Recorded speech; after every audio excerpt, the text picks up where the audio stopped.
கைவிடாமல் விட்டு விலகிடாமல் நெருங்கின பாதையிலும் கூட வந்தீர்.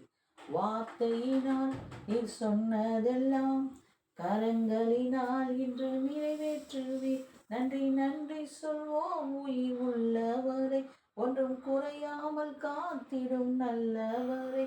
நன்றி நன்றி சொல்வோம் உயிர் உள்ளவரை, ஒன்றும் குறையாமல் காத்திடும் நல்லவரை.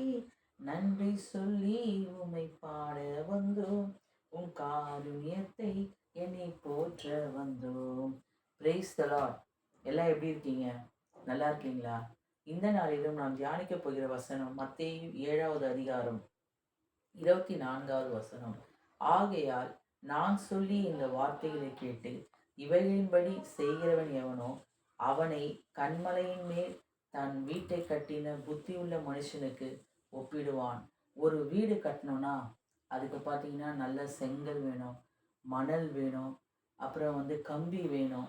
அப்புறம் ஜல்லி போடுவாங்க. அப்பதான் அந்த வீடு நல்லா ஸ்ட்ராங்காக இருக்கணும். அதை தான் ஆண்டவர் சொல்கிறாரு.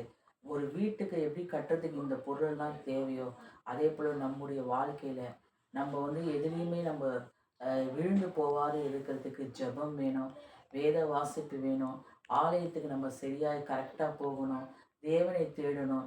அப்போது எப்படி இந்த கண்மணின் மேலே கட்டின வீடு எப்படி ஸ்ட்ராங்காக இருக்குதோ கிறிஸ்துவ வாழ்க்கையில் இதெல்லாம் நம்ம ஆண்டவரோடு நம்ம இருக்கும்போது நம்மளுக்கு எவ்வளோ சோதனைகள் வந்தாலும் நம்மளை ஒன்றும் செய்ய முடியாது.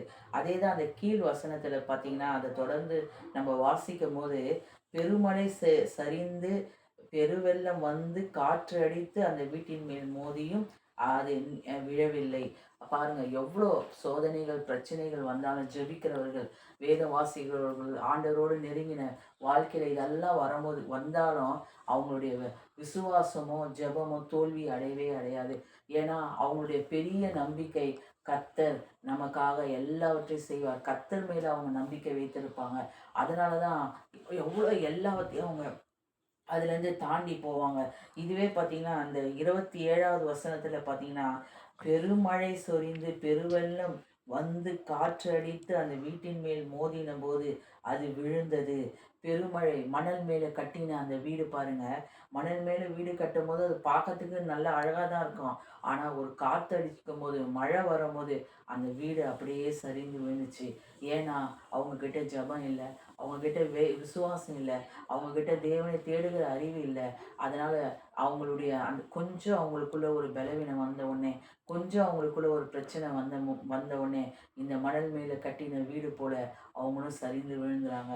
அப்போ நம்ம எப்படி இருக்கணும்னா தேவனை தேடுகிறவர்களாய், ஜெபிக்கிறவர்களாய், வேதத்தை வாசிக்கிறவர்களாய், ஆலயத்துக்கு அழகாய் ஒழுங்காய் செல்கிறவர்களாய், அவருடைய வார்த்தைகளை கேட்டு கீழ்ப்படிந்து நடக்கிறவர்களாய் இருக்கும்போது கட்பாறை மேல் கட்டின வீட்டை போல நம்மளும் ஸ்ட்ராங்காக இருப்போம். இந்த நாளிலும் நீங்களும் உங்களுடைய விசுவாசம் ஜெபம் எல்லாவற்றையும் இந்த கட்பாறை போல வீட்டின் போல நீங்களும் கட்டப்பட்டவர்களாய் இருங்க. God bless you.